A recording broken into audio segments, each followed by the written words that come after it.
মই ডাক্তৰ ৰমণী বৰুৱা এটি স্বৰচিত কবিতা পাঠ কৰিবলৈ ওলাইছোঁ। কবিতাটোৰ নাম শৈশৱৰ এটি আবেলি। মই মাতি গৈছোঁ মন আহা না আকৌ এবাৰ ঘূৰি যাওঁ চিনাকি শৈশৱলৈ। উদং দেহাৰে আমি দুয়ো উমলি থকা সোণালী দিনবোৰলৈ।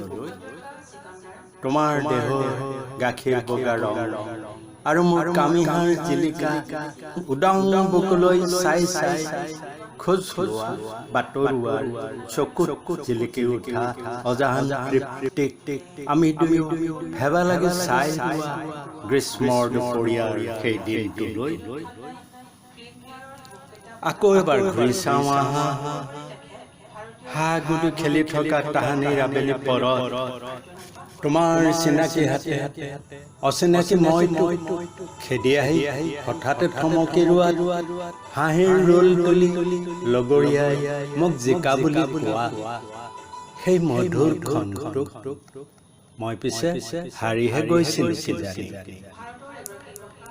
মনত পৰেনে তোমাৰ জীৱনৰ সুকীয়া বাটেৰে বাট বুলিব লওঁতে তুমি মোক আৰু মই তোমাৰ চকুলৈ চাব নোৱাৰা মুহূৰ্ত, তোমাৰ মাৰ মৰাই দিয়া সেই সতৰ্কবাণী। তোমালোক এতিয়া ডাঙৰ হৈছা, আমি যেন সম্বিত ঘূৰাই পাইছোঁ। উপসংহাৰ তেতিয়ালৈ লুইতৰ বুকুৱেদি বহু পানী গৈছিল।